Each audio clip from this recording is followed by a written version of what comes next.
Ram Ram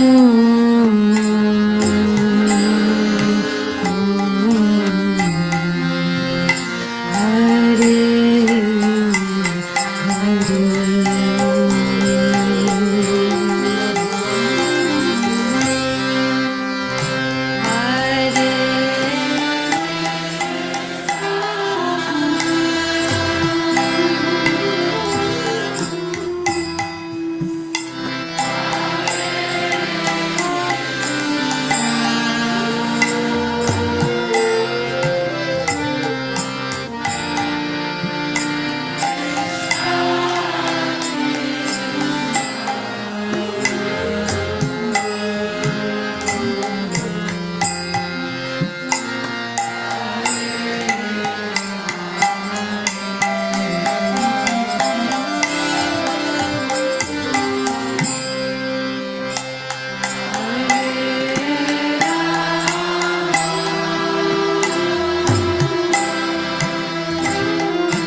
Krishna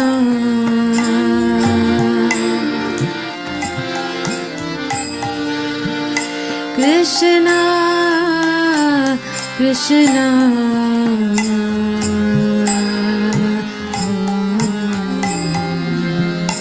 Hare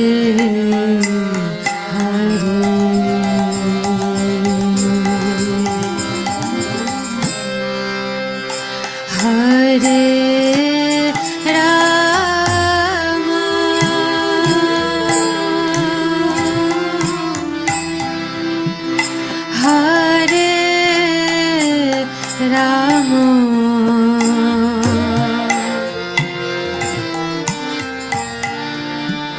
Ram Ram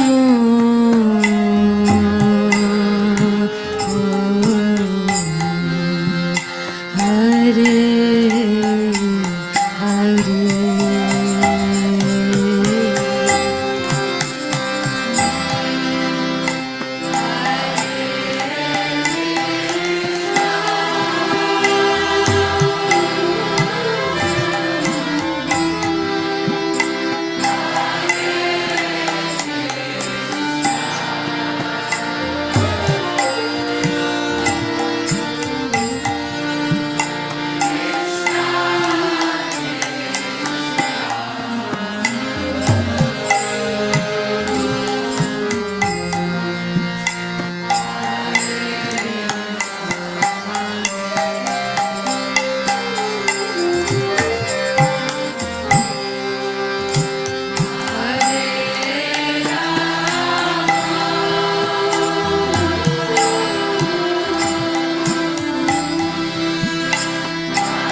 Krishna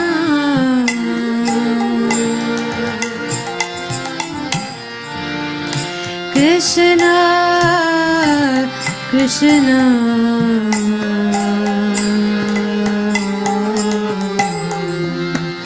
Hare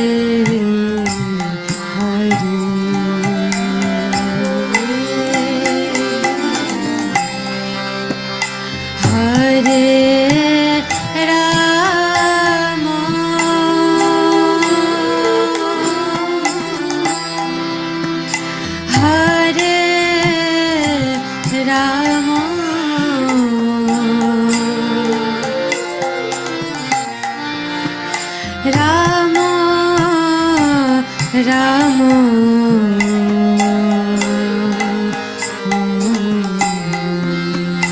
Hare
Hare Krishna, dear devotees, please accept the humble obeisances. All glories to Srila Prabhupada.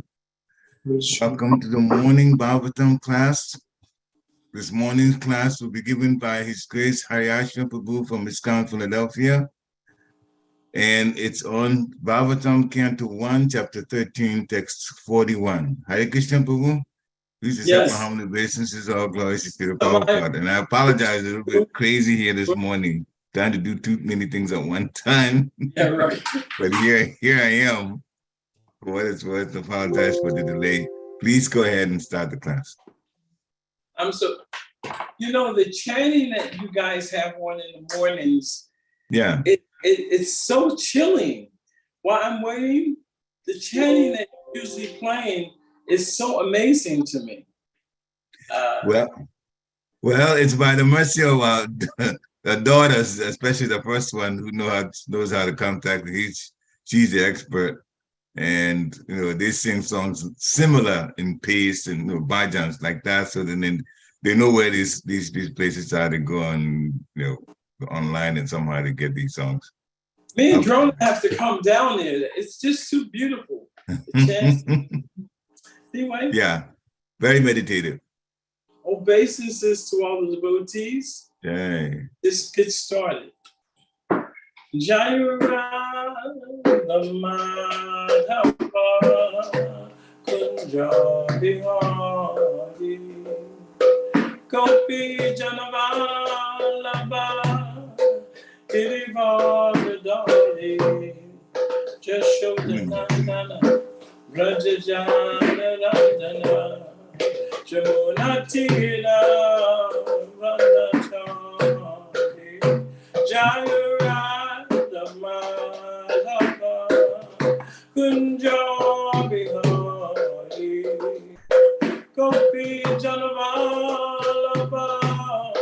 Girivardhari Jashodhanandana Rajajana Randana Jamunatila Vandachari Jayara Madhava Kunja Bihari Gopi Janavalabha Girivardhari Jashodhanandana Rajajana Randana Jamunatila Vandachari Jayara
Loving Grace, ISKCON Founder Acharya, A.C. Bhaktivedanta Swami, Srila Prabhupada Ki Jai, Sri Prabhupada Mahamsa, Pri Vichaki Charja, Astal Tadasat Sri Shimad, His Divine Loving Grace, Srila Bhakti Siddhanta Saraswati Maharaj, Srila Prabhupada Ki Jai, and Vaishnava Ki Jai, Srimad Bhagavatam Ki Jai. Jai Gautama Nande.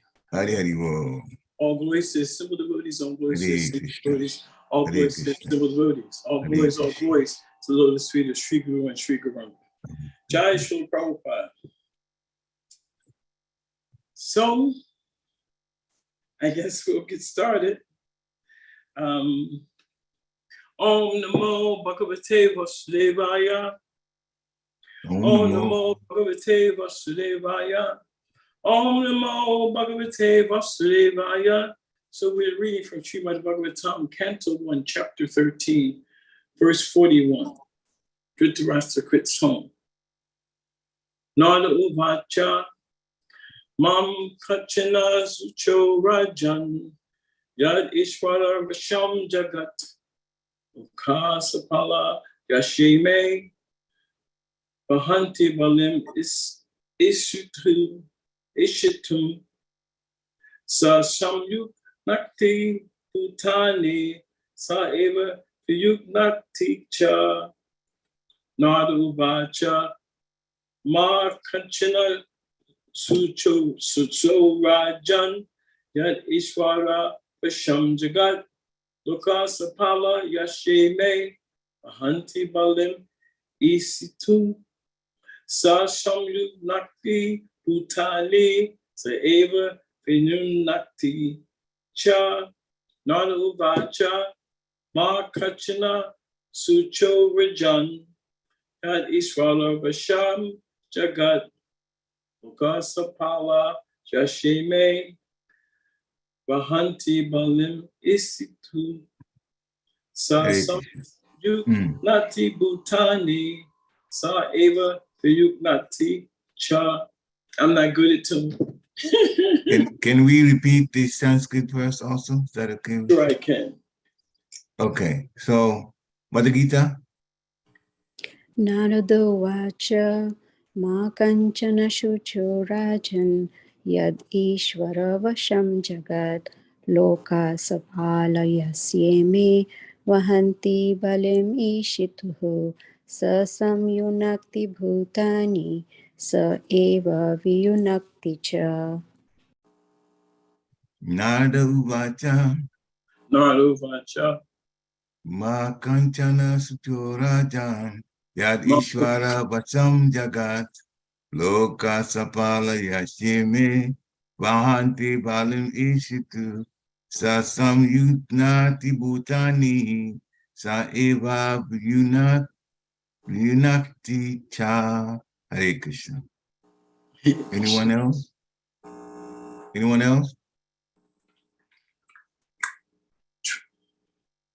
I just do the word for word? Absolutely, yeah. And then go. Okay. Hare Krishna.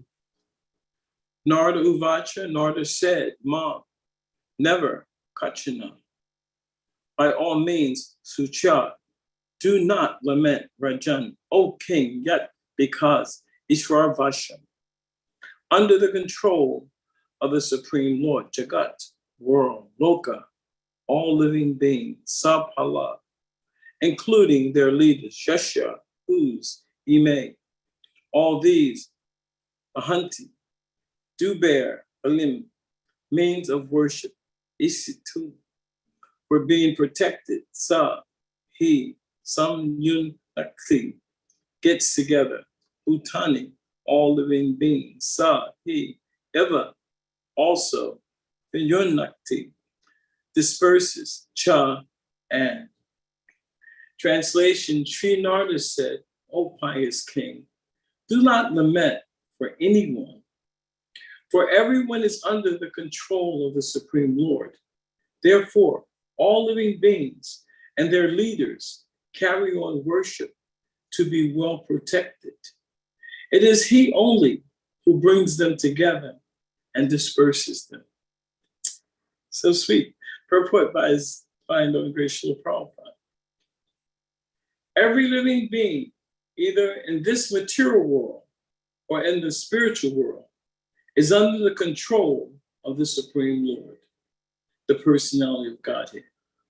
Beginning from Brahmaji, the leader of this universe, down to the insignificant ant, all abiding by the order of the Supreme Lord. Thus, the constitutional position of the living being is subordination under the control of the Lord. The foolish living being, especially man, artificially rebels against the law of the Supreme and thus becomes chastised as an asura or lawbreaker. A living being is placed in a particular position by the order of the Supreme Lord, and he is again shifted from that place by the order of the Supreme Lord or his authorized agents. Brahma, Shiva, Indra, Chandra, Maharaj Yudhisthira, or in modern history, Napoleon, Akbar, Alexander, Gandhi, Subhash, and Nehru, all are servants of the Lord, and they are placed in and reformed from their respective positions by the supreme will of the Lord. None of them is independent, even though such men or leaders rebel so as not to recognize the supremacy of the Lord. They are put under still more rigorous laws of the material world by different miseries. Only the foolish man, therefore, says that there is no God. Maharaj Yudhisthira was being convinced of this naked truth because he was greatly overwhelmed by the sudden departure of his old uncles and aunt. Maharaj Dhritarashtra was placed in that position according to his past deeds. He had already suffered or enjoyed the benefits procured to him in the past. But due to his good luck, somehow or other, he had a good younger brother, Vidura, and by his instruction, he left to achieve salvation by closing all accounts in the material world. Ordinarily, one cannot change the course of one's due happiness and distress by plan. Everyone has to accept them as they come under the subtle arrangement of Kala, or invincible time. There is no use trying to counteract them. The best thing is, therefore, that one should endeavor to achieve salvation, and this prerogative is given only to man because of his developed condition of mental activities and intelligence.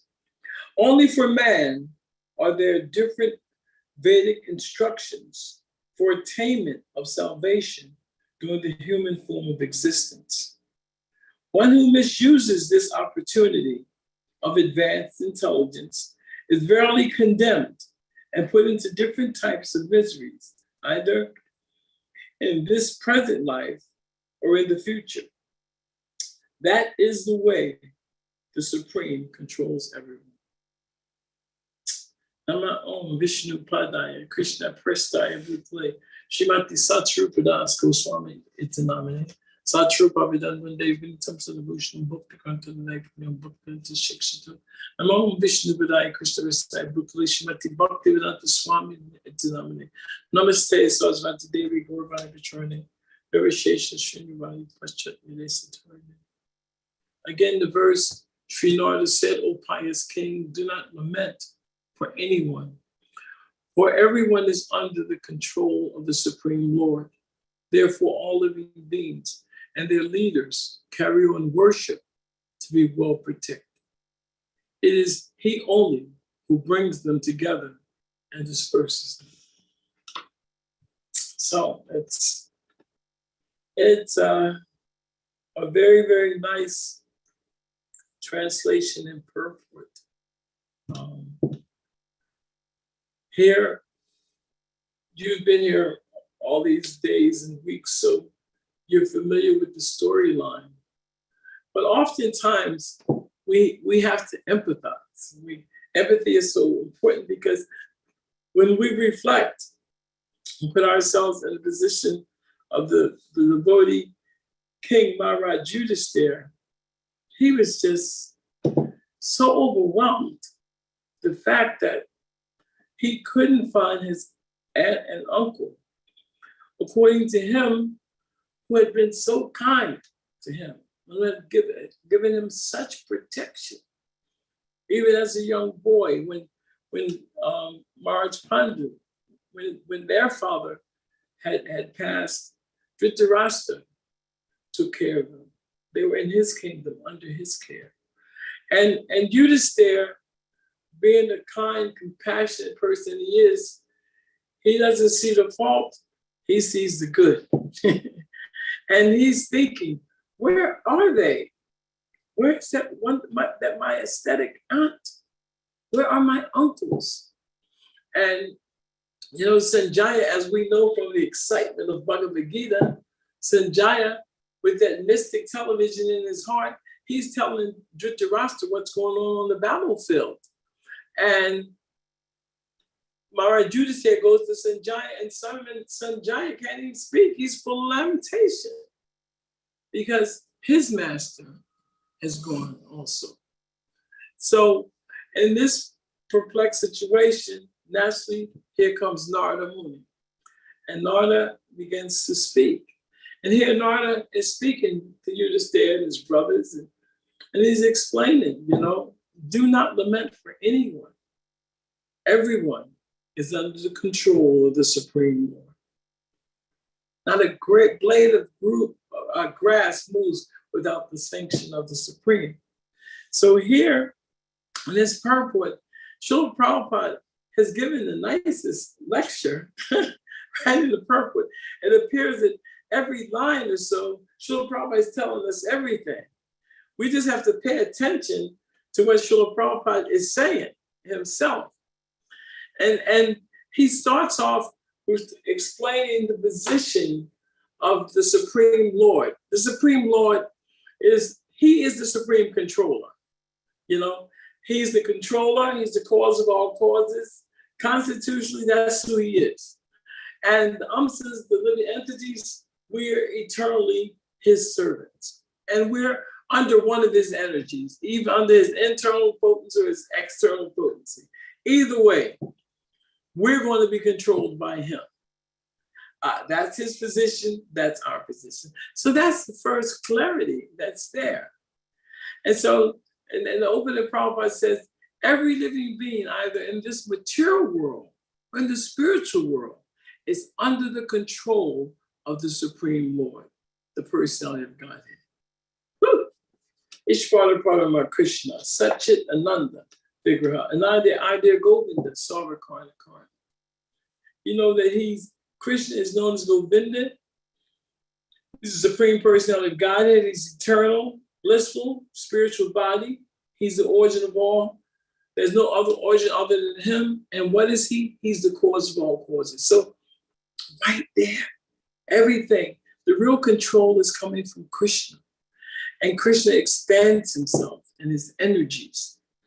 So thus the constitutional position of the living being is subordination under the control of the Lord. There's no change. You can't change that. That's who we are. That's our position, subordinate to the Supreme Lord. And when we do it right, we take shelter saying that the living entity is an eternal servant of the Supreme. That's our true position. And therefore, we serve him. Das, das, anudas.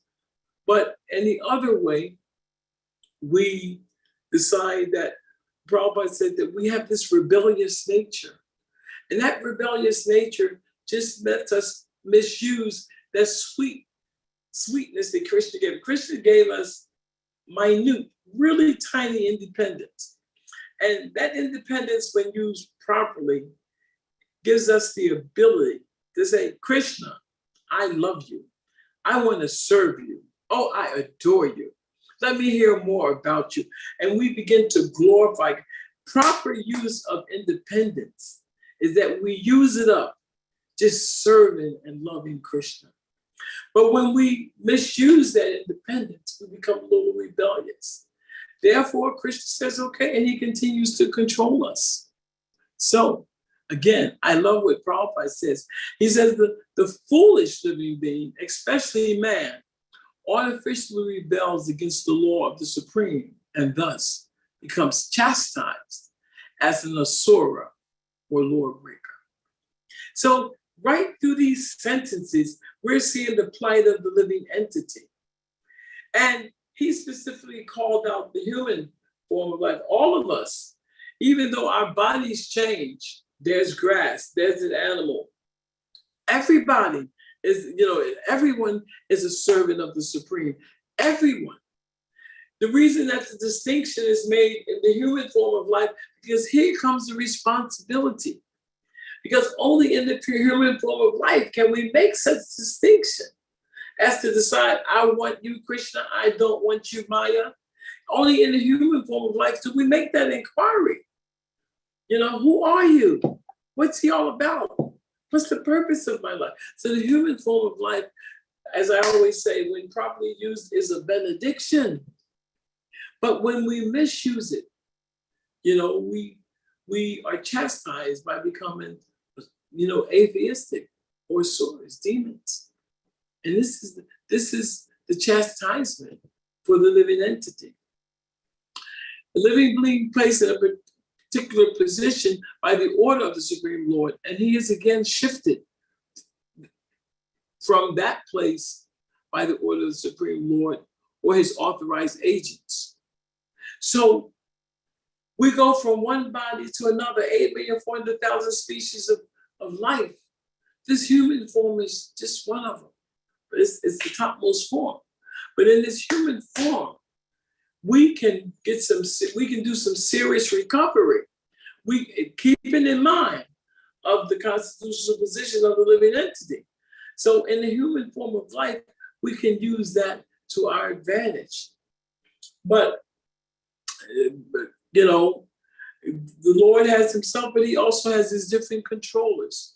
What I like about this particular section in the Bhagavatam is that we're getting to see the big picture. There's the Supreme Lord, there's his energies, his internal, external, but then there's Brahma, Shiva, all the Chandra. That's all the managerial staff of the Supreme Lord. And then he acknowledges when you get here, the president,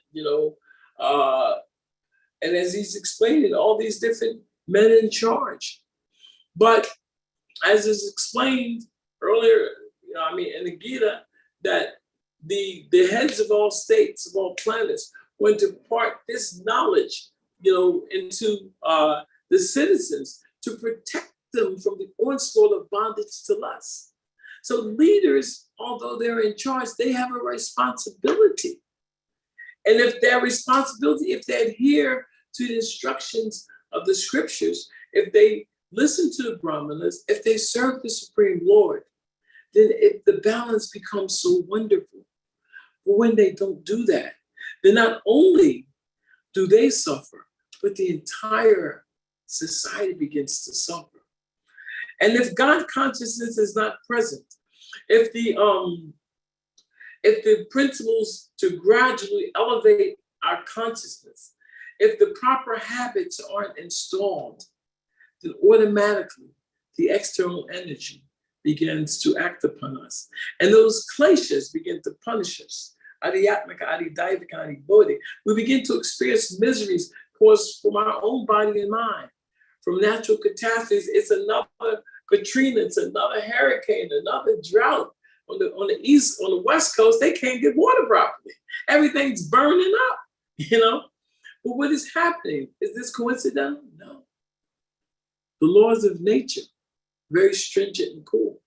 So the living entity, and there's a plan. Basically, everything's reactionary. We perform some activity, so in the present or in the future, we get some result from that. So the laws here, Prabhupada said that he said they are put under still more rigorous laws of the material world by different miseries. And those are those kleshas I just explained. Only the foolish man therefore says that there is no God. Can you imagine? There is no God. There is no one in control. This is just madness. This is a symptom of the mode of darkness. The mode of ignorance is the opposite of the mode of goodness.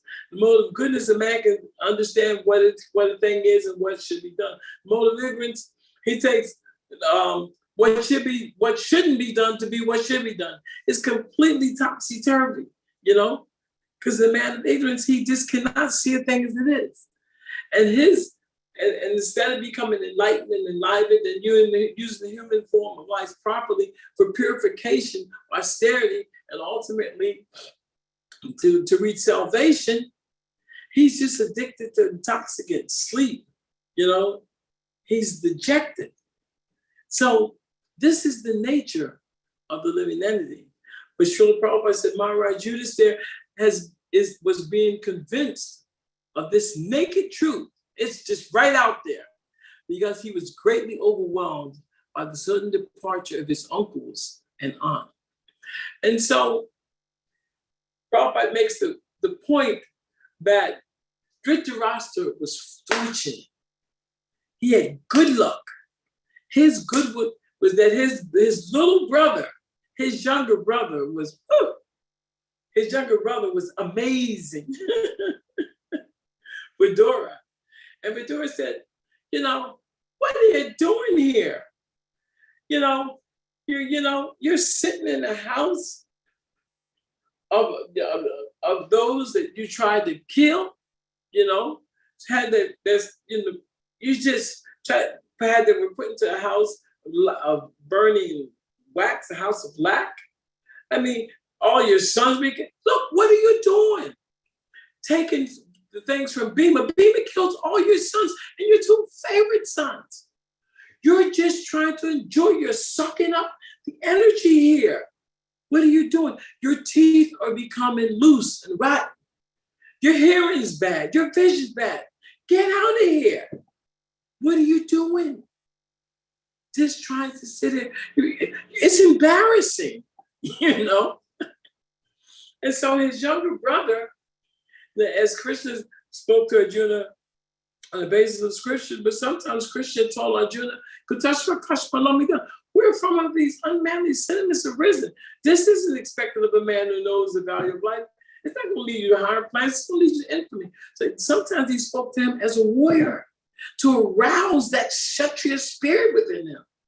So here, Vidura had to get a little frank with his older brother. Come on, get up, go out. Your body's done. Go out into the forest. It's time to go home. Prepare yourself. And he did. And because Gandhari is such a chaste, powerful woman, she saw her husband leave. She said, oh, let me go. It's over for me, She didn't think, let me stay around. He's going to be going to see what I can do for myself. Maybe I'll remarry. No. When she heard that she was marrying him and that he was blind, she bound her eyes. She bound her eyes. She became blind too. Very, very powerful. Everyone who has to accept these pleasures and pains, happiness and distress. Why? Because they come under the sole arrangement of kala, time. Krishna says, time I am. When he was trying to convince Arjuna to go out there and do his duty, he said, I've already killed them in the form of, I'm just trying to let you get the credit. Time I am. And so, Prabhupada often used to speak of the material plan makers. They're making so many big plans, but ultimately their plans are baffled and ruined because there is someone who is in charge. There is someone who controls everything, and that is the Supreme Lord. Prabhupada said, one who misuses or the opportunity of advanced intelligence is rarely condemned and put into different types of miseries, either in the present life or in the future. The Supreme controls everyone.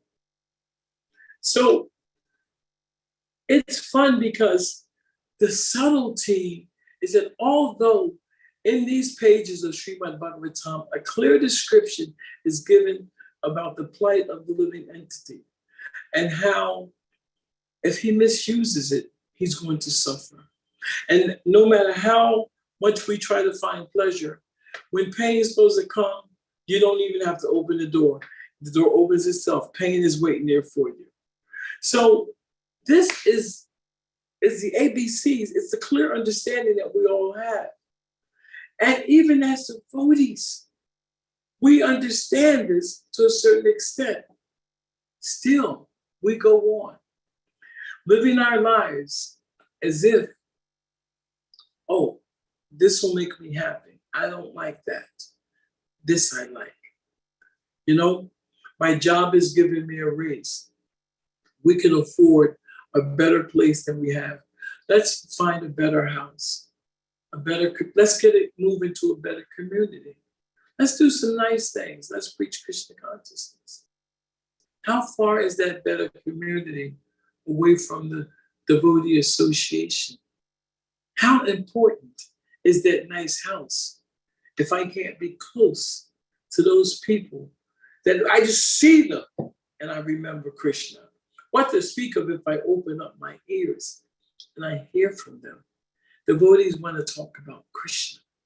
They want to talk about the process of Krishna consciousness, offering prasadam, accepting prasadam, worshiping the deity. This process of Krishna consciousness has to become so alive in our lives that it fills the gap. It eliminates the void.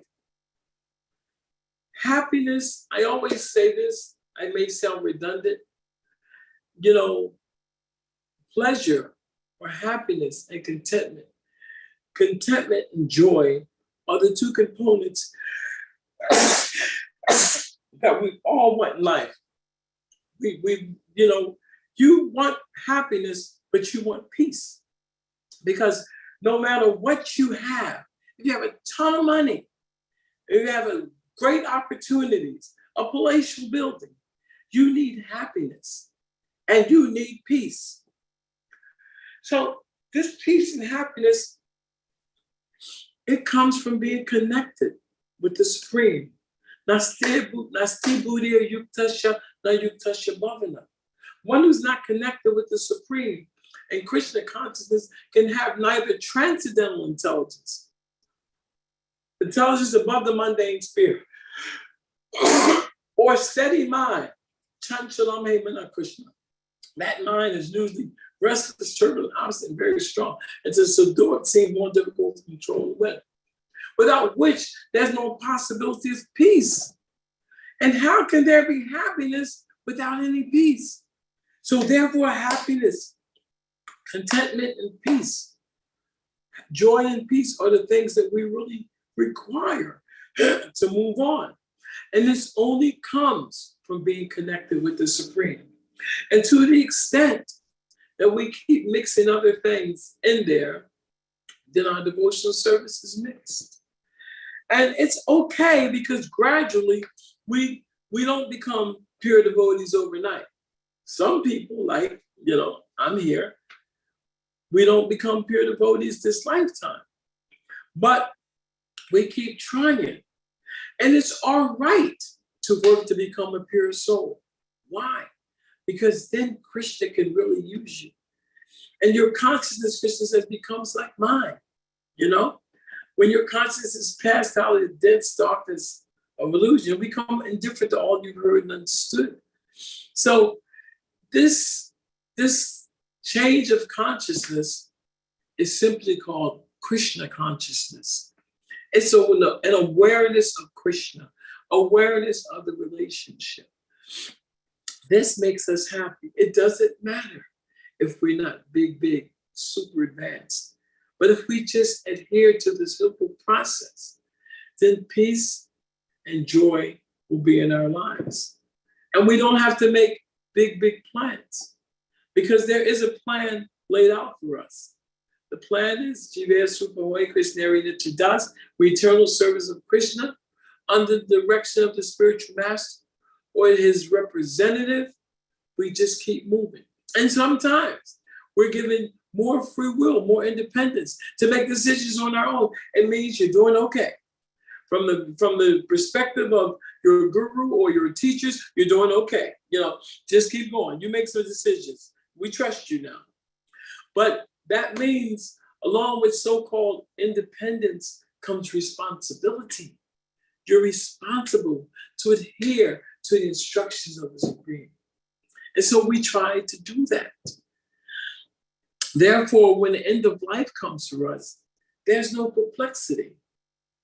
We move in the right direction. We move towards closure. We won't go to the forest, but we will break off our continuance of living, thinking that now that I've reached a certain age, let me quit trying to accumulate so much wealth. Let me just simplify my life. Let me spend more time hearing from the scriptures. Let me serve others. I could have served more devotees. Let me go out to see if Lord Chaitanya is ready to use me in Srila Prabhupada's ISKCON society. But I stumbled over a verse when I was reading yesterday. And well, you have a tendency of pulling things up. I can pull up. It's Srimad Bhagavatam 2:2.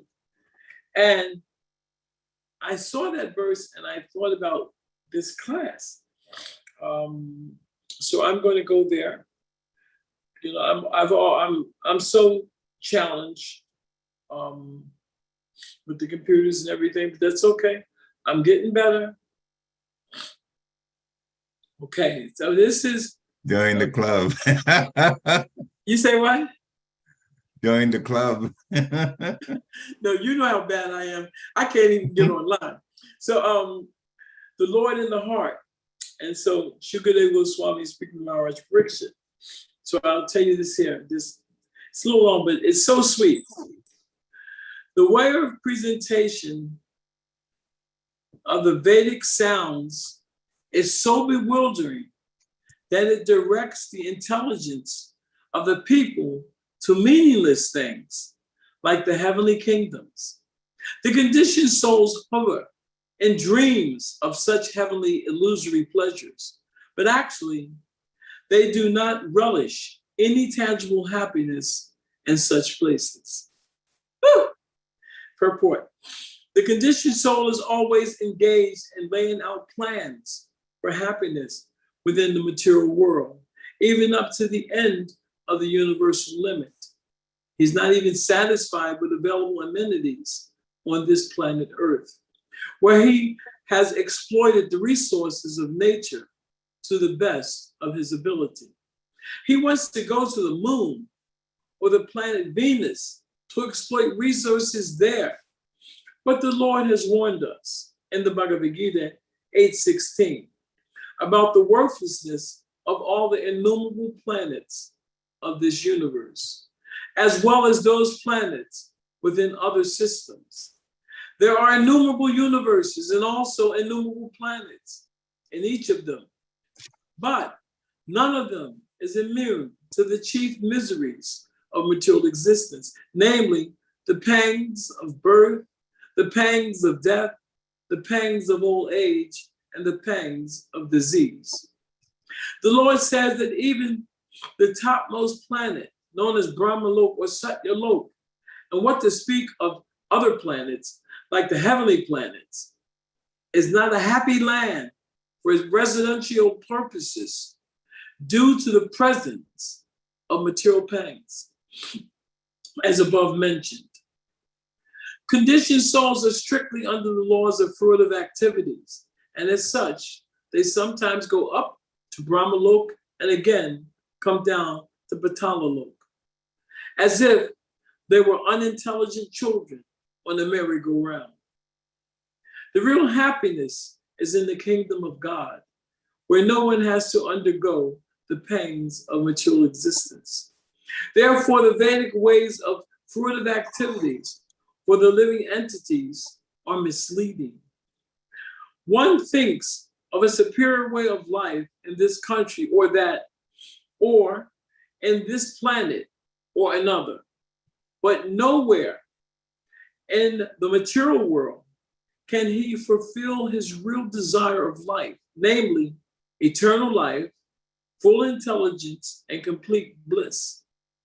Indirectly, Srila Shukadeva Goswami affirms that Maharaj Pariksit, in the last stage of life, should not desire to transfer himself to the so-called heavenly planets, but should prepare himself for going back home, back to Godhead. None of the material planets, nor the amenities available there for living conditions is everlasting. Therefore, one must have a factual reluctance to enjoy such temporary happiness as they afford. So, one of our problems is that we have these particular bodies, these particular minds. This is our reward for our previous activities.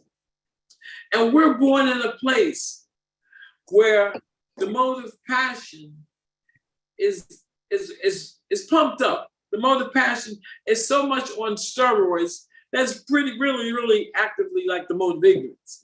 It's really out of control. So therefore, there's very little likelihood of one in the mode of goodness. Srila Prabhupada said, what to speak of those embedded in the modes of passion and ignorance. Therefore, although we have been trained, we are conditioned from the cradle to the grave that life is meant to enjoy, that we can be happy if we just get some more stuff, and we just get, a few more things, make a few more plans. We're conditioned to think like this. But the scriptures, Srimad Bhagavatam, Bhagavad Gita, Chaitanya Charitamrita, they say no. They say no. They become a hierarchical understanding. Our intelligence really becomes the intelligence from the scriptures. And the illusions become dissipated. We know what the purpose of the human form of life is. Therefore, as we traverse the path and go through these things, as we deal with our anarthas, we feel confident that the Supreme Lord will help us because we continuously begin to take shelter of him by hearing, by associating, and by taking shelter of his name, his literatures, and his devotees. So this section, Srila Prabhupada just did everything. I just had to follow what Srila Prabhupada was saying. Sometimes Srila Prabhupada, I just love hearing him in his purports, He just tells us everything, but ultimately, as Yudhisthira will find out, Dhritarashtra this time did the right thing. He went on, him and Vidura, and Dhritarashtra's wife, they left. They went to go to that place where they can undergo austerities and give up this human form of life. We too, we don't have to go anywhere except inward. As we go inward, we go in, trying to find the Lord within the heart. Listen to the instruction of the spiritual master externally. Stay engaged in devotional service. And all these things too will come to an end. And we will have utilized to the best of our ability this human form of life. So I think I'm done. I don't have so much to do. So if there's thank you, Boo. You did way more, where you're over the top for so much the description and the enthusiasm behind the way you delivered the lecture. This is wonderful. And yes, I very much agree with you that Srila Prabhupada just laid it all out. And the first time again, Maharaj Yudhisthira was exposed to the naked truth that Krishna controls everything. And he says he controls what's here, the living entities that are here, material nature is under his control, and those in the spiritual world are under his control. So everything winds up the way he wants. With a little independence in there somewhere, still things are going to turn out the way he wants. Mahabharata, it's very, very, very obvious how things ended. And how, we talked about Maharaj Yudhisthira. I have a couple of questions about that. But Maharaj Yudhisthira, you look back at his life, he was clearly pious. He sees the good. This is what you mentioned. He sees the good in people and not the fault. Because Maharaj Dhritarashtra had plenty of faults. and was supporting Duryodhana's plans. So if Yudhishthira sees the good, and I've heard lectures that happened also, that the sannyasi was delivering, it says that we have to see the good in people and not the faults, which will help us stop criticizing. But how can we develop this ability to not to criticize the way Maharaj Yudhishthira did it so wonderfully? Can you give some points though to develop this? Well, I can tell you the points I give myself. Myself is, I tell myself that, you know, if you're going to make any advancement, you have to act on a little knowledge. And the first item of knowledge is humility. And if we are a little humble, we are truly aware of our shortcomings. But then if we become insightful, we're extremely aware of our shortcomings. That we have this propensity to cheat, to make mistakes, to fall into illusion. And so therefore, we require help. And we want someone to be a little kind, considerate, and patient with us. Similarly, as we see things go on with others, the same things that we apply to that we would like applied to us, we apply them to others first. You know, you hear that someone has done something bad, you try to see, first of all, how the modes alone are working. He had some bad karma, he had some wrong desires, he did some wrong act. I guess because he's still here, Krishna's purifying him. You know, but I want to bless, I want to pray for him. I'm with him well. Instead of these conversations about, did you hear what happened to so-and-so? What so-and-so did? This is village talk. You know, unless we can come of helping make a difference, then so that's the second thing. It pains us to hear bad things about one another. We don't want to hear bad things about devotees. We don't shut our eyes to reality, but at the same time, we look at it from a very compassionate point of view, and we don't carry it. Even if it's something bad, and that is the reality, we begin to pray, Krishna, please help your devotee. I mean, you look with the demigods, you look with so many advanced devotees in the Bhagavatams, devotees have done things and made mistakes. I mean, you know, Prajapati Daksha is one of my favorite people to look at. He gets in so much trouble, but he had the audience of the Supreme Lord, you know? I'm like, he's his devotee. So we can't judge. We just have to see it through the eyes of the scriptures, through the eyes of knowledge, and see ourselves first. How we need mercy. We need someone to be compassionate, forgiving. And that's the way I look at it. Thank you so much for the explanation. Yeah, humility is very, very important. Humility is extremely important. Keeps us honest. I have one more question. So Gandhari and her husband, Dhritarashtra and Vidur, as Prabhupada says, the good fortune of Vidur, the good fortune of Dhritarashtra was that he had a younger brother, Vidur, who led him in the right direction when it mattered the most. Got him out of a nasty situation that he was depending on. He wanted to, if he had his hands on Bhima, he would have tried to kill him for killing his 100 sons. And then he turned around and he's sitting in the palace and taking the remnants from Bhima. It is, how low can we go to, And so we did have to come save him first from his mind and then his physical body away from him. Now, part of the Gandhari, this is a little bit off this particular text, but I wanted to ask if you know about it. So Gandhari got upset with Krishna, when the 100 sons died, and she realized she also had nothing. And so Krishna was cursed by Gandhari that the Yadu dynasty will also be extinct. Because she and her husband had lost everything. That you could have prevented the war, Krishna, and you didn't. Was Gandhari ever punished for that curse? I don't know. Or No. did Krishna just why should she be punished? Krishna was thinking, he said, he was thinking how he was going to wrap up his earthly pastimes. He didn't have to accept that curse. He accepted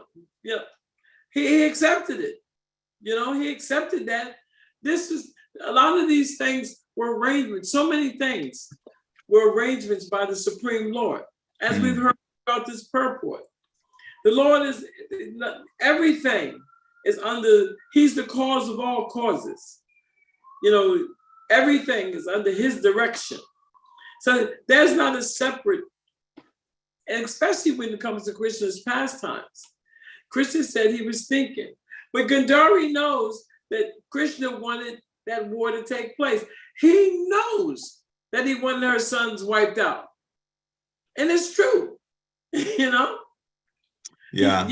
And he comes for that, to appease his devotees and wipe off the miscreants, to get them off the earth. He could do it this time, but he just used Arjuna and he used them to do this quickly.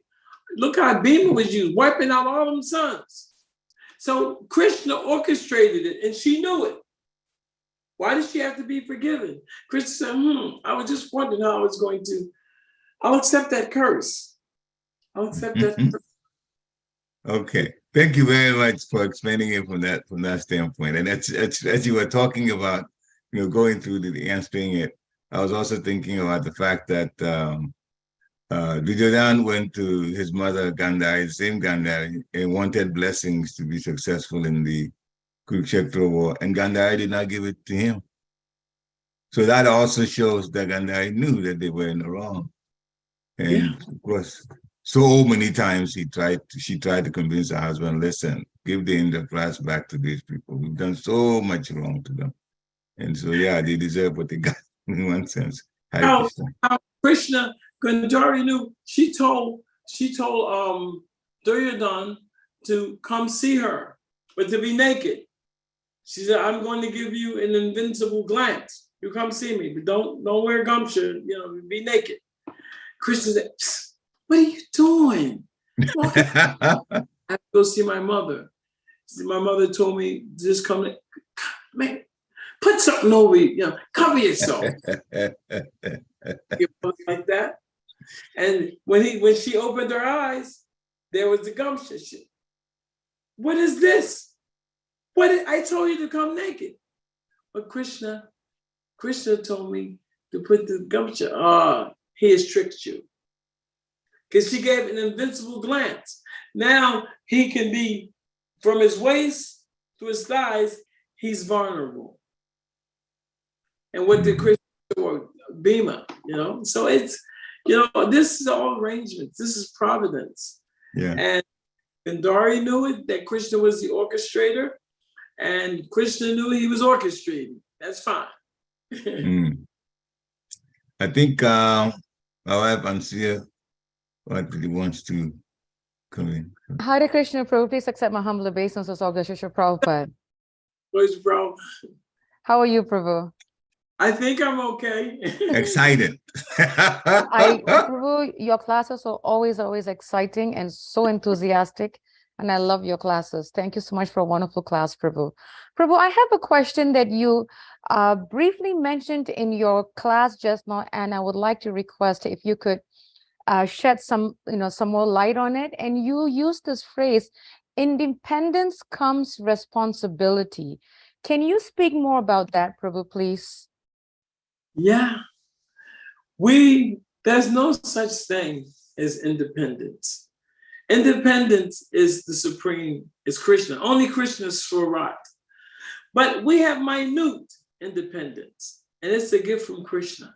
And Krishna is so smart. Remember, he loves each and every one of us, and all of us have something particularly that Krishna wants from us. But the one thing is, when that independence is given back to him, he says, Sarvadharma Parityajaya, he's abandoned all of the. So he wants us to use that independence and choose him. So we're giving more responsibility by the spiritual master, or more generally when you become Brahmin, you're given more freedom. Sometimes like Prabhupada told his disciples, okay, you go to London, you go to Germany. He just sent people all over the place, and they had independence. Their independence now, they had to make the decisions. They were told what to do, but along with that independence came responsibility to be Brahminical, to be Brahmins, to remember the order of the spiritual master. Remember who you are. Remember the purpose of a human form of life. So you can't just capriciously go out there and use your independence, because you misuse your independence.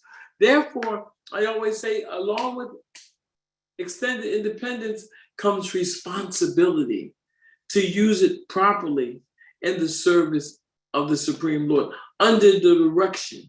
We always stay under, Krishna said in the review, under my protection, by my grace, and stand under my protection. A couple verses near the end,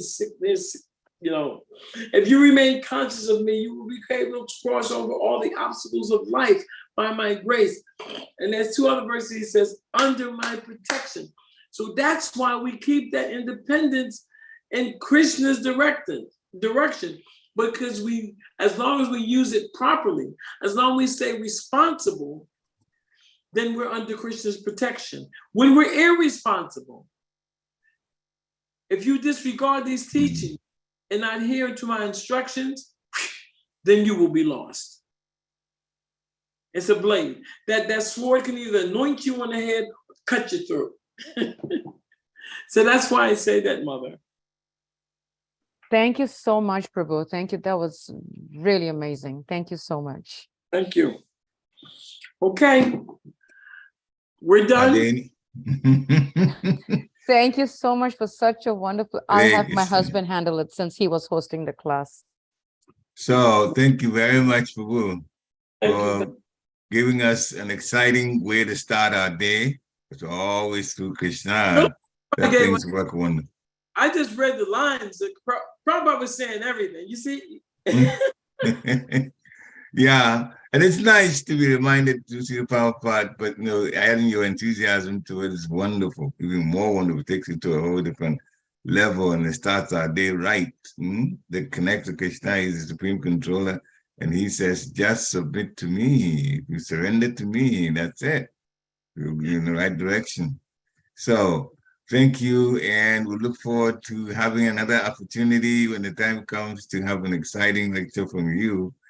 So devotees, thank you very much for attending this Zoom class. Vanchakalpatarubhyascha kripa sindhubhya evacha patitanam pavanebhyo vaishnavebhyo namo namaha. Srila Prabhupada ki jai.